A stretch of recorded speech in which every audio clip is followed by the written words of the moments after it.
पिछले पाठ में हमने देखा था भोजन क्या है, मतलब हमारे शरीर की ऊर्जा है, वृद्धि है, विकास है। इसकी पूर्ति के लिए हमें जो भोजन ग्रहण करना पड़ता है, जो हम खाते हैं, वो हमारा भोजन होता है जिसको हम ग्रहण करते हैं। अब बात आती है कि भोजन के घटक कौन कौन से हैं, भोजन में कौन कौन सी चीजें होती हैं, अनिवार्यतः हम देखते हैं।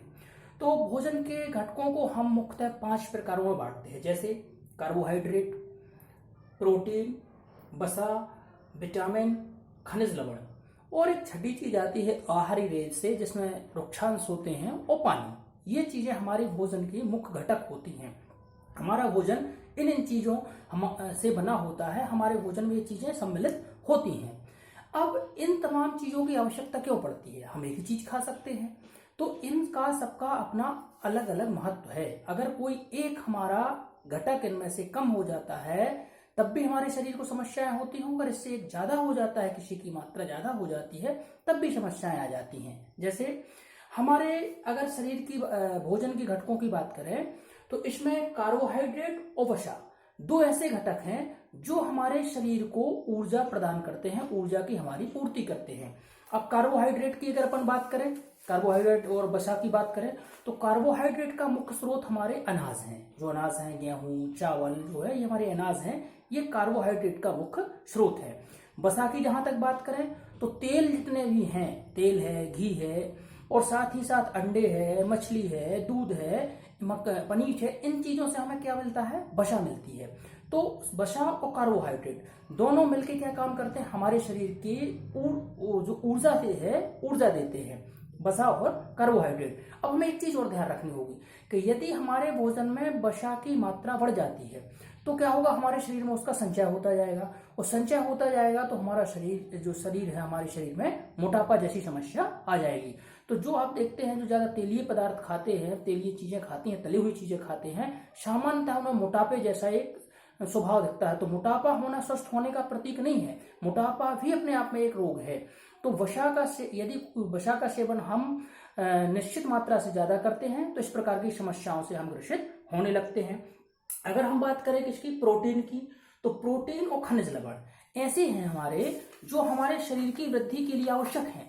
यदि मान के चलिए हमारे प्रोटीन की पूर्ति नहीं हो रही है हमारे शरीर में, तो निश्चित रूप से हमारे शरीर की वृद्धि रुक जाएगी। आप लोगों ने भी देखा होगा, अगर किसी में प्रोटीन ना मिल पाए, उसको प्रोटीन की पूर्ति ना हो पाए, तो उसका अपने अन्य साथियों की तुलना में जो वृद्धि है शरीर की, वो कम पड़ जाती है।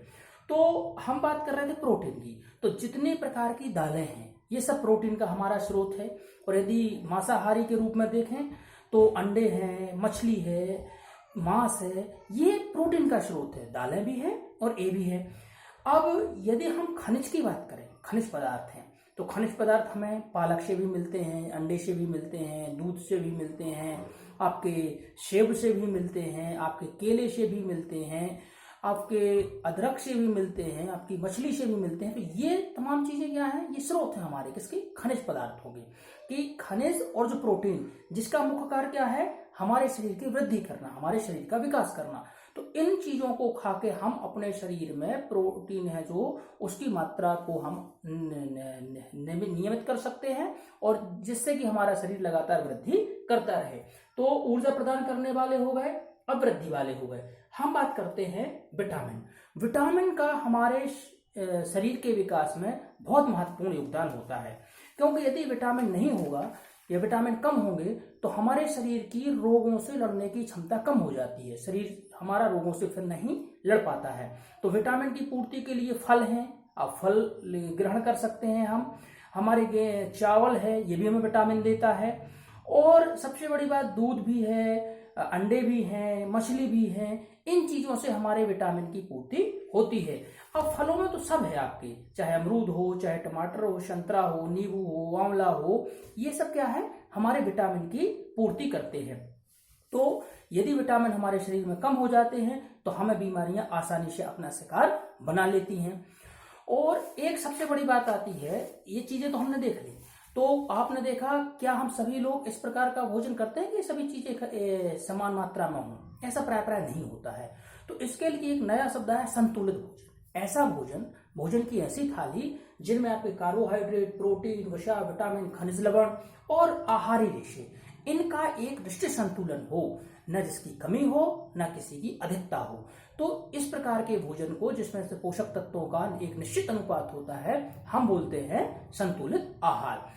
यदि हमारे भोजन में, हमारे आहार में किसी एक भी पोषक तत्व की कमी या अधिकता, दोनों चीजें हो जाती हैं, तो हमें अभावजन्य किसी पोषक तत्व की कमी से बहुत सारे रोग होने लगते हैं। मोटापा भी उसी का एक रोग है।